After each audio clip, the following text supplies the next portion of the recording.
রবিবার সকাল, কলকাতার উপকণ্ঠে ছোট্ট গ্রাম সোনারপুর।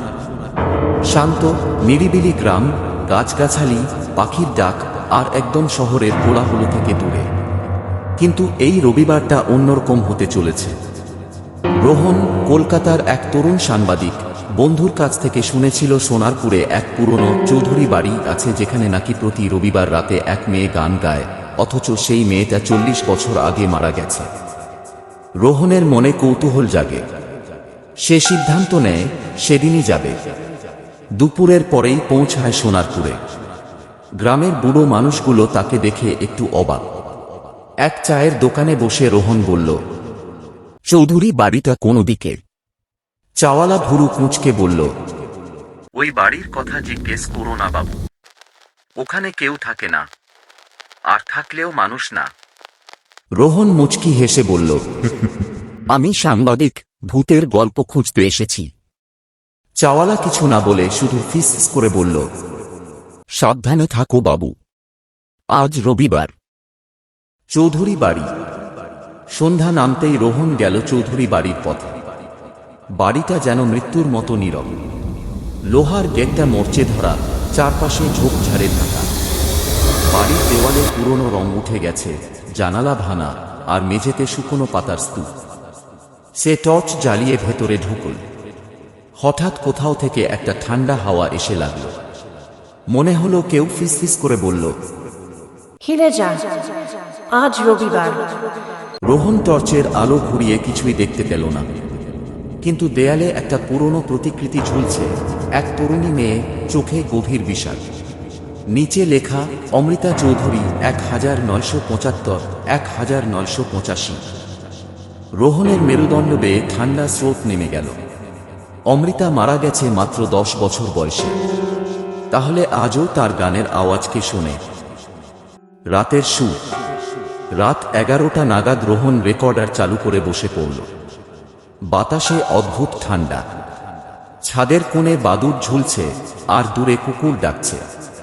হঠাৎ কোথাও থেকে মৃদু গানের সুর ভেসে এলো, চাঁদনী রাতে কে ডাক দেয় আমায়, ফিরে আয়, ফিরে আয়। রোহন স্তব্ধ হয়ে গেল।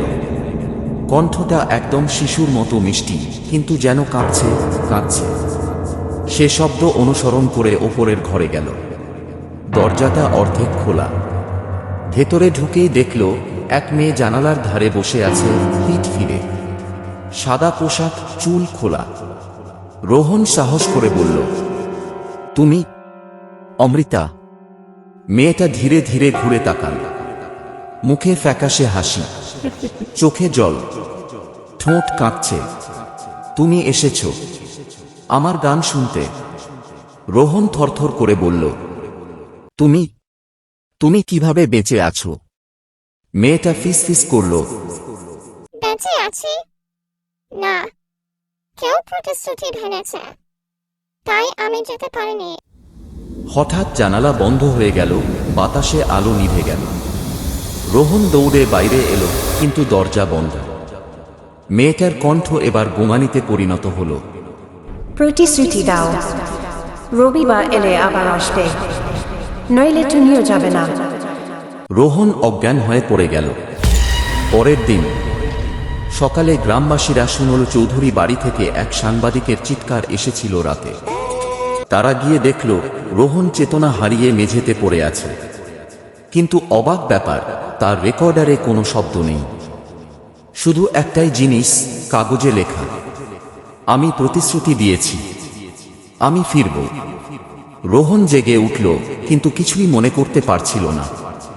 শুধু মনে হচ্ছিল কেউ তাকে ডেকেছিল। এক রবিবার রাতে, দ্বিতীয় রবিবার, এক সপ্তাহ কেটে গেল। রোহন কলকাতায় ফিরে এলেও সারাদিন মাথায় বাজছিল সেই গানের সুর। রাতে ঘুমাতে গেলে জানালার বাইরে সেই কণ্ঠ শুনত, হিলে আয়, রবিবার আসছে। সে সহ্য করতে না পেরে আবার সোনাইপুরে ফিরে গেল। চৌধুরী বাড়ি এবার আরো ভয়ঙ্কর। গাছের ছায়া, বাতাসের কণ্ঠ, আর ভেতরে এক অদ্ভুত গন্ধ। রোহন এবার সাহস করে মেয়েটার প্রতিকৃতির সামনে দাঁড়াল। বলল, আমি এসেছি তোমার প্রতিশ্রুতি রাখতে। ছবিটার চোখ থেকে হঠাৎ জল পড়ল। তারপর একটা ছায়া বেরিয়ে এলো, ধীরে ধীরে আকার নিল অমৃতার। সে এবার রোহনের দিকে এগিয়ে এলো।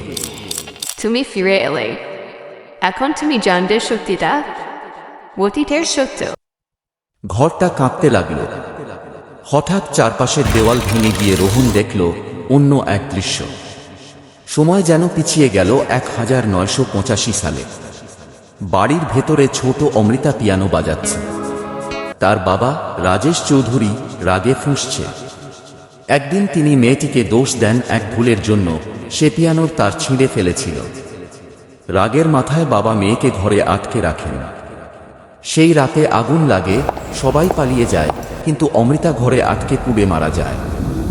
রোহন স্তম্ভিত। অমৃতার আত্মা তখন তার পাশে দাঁড়িয়ে কাঁদছে। বাবা আমাকে মেরেছিল। এখন প্রতি রবিবার আমি গান গাই, যেন কেউ ফিরে আসে আর আমাকে মুক্তি দেয়। রোহন ফিসফিস করে বলল, আমি কিভাবে তোমাকে মুক্তি দেব? অমৃতা বলল, আমার পিয়ানোটা খুঁজে আনো, সেখানে আমার আত্মা বাধা আছে। শেষ রাত। রোহন ঘরে ঘরে খুঁজে পেল সেই পুরনো পিয়ানো। পিয়ানোর চাবিগুলো ভাঙা, কিন্তু একদম মাঝখানে একটা রক্তলাল দাগ। রোহন হাত রাখতেই ঘর অন্ধকার। মেয়েটার কণ্ঠ ভেসে এলো, শেষ সুরটা বাজাও, তাহলেই আমি মুক্তি পাব। রোহন শেষ সাহস করে পিয়ানোর চাবিতে চাপ দিল। সুর উঠতেই আগুনের মতো আলো জ্বলে উঠল। অমৃতার মুখে শান্তির হাসি। সে ধীরে ধীরে মিলিয়ে গেল। রোহন মেঝেতে অজ্ঞান হয়ে পড়ে রইল। পরিণতি। পরের দিন সকালে গ্রামবাসীরা চৌধুরী বাড়ি থেকে ধোঁয়া উঠতে দেখল। দৌড়ে গিয়ে দেখল বাড়ি জ্বলছে, কিন্তু কোনো আগুনের উৎস নেই। ভেতরে রোহনের দেহ পাওয়া গেল, পিয়ানোর সামনে, মুখে শান্তির ছায়া। আর পিয়ানোর ওপর লেখা ছিল কালি দিয়ে, অমৃতা মুক্তি পেয়েছে। আজ রবিবার। উপসংহার: কেউ আর চৌধুরী বাড়ির কাছে যায় না। রবিবার রাতে বাতাসে হালকা পিয়ানোর সুর ভেসে আসে, যেন কেউ এখনো গান গায়। কিন্তু এবার সেই কণ্ঠে ভয় নেই, কেবল মুক্তির শান্তি। চাওয়ালা বুড়ো লোকটা মাঝে মাঝে বলে, ওই সাংবাদিক বেচারার জন্যই অমৃতা শান্তি পেয়েছিল, কিন্তু ও নিজে হয়তো পরের রবিবারে অন্য কাউকে ডাকবে। শেষ হলেও রহস্য থেকে যায়, কারণ সোনারপুরে রবিবার এখনো কারো ঘুম নষ্ট করে দেয়।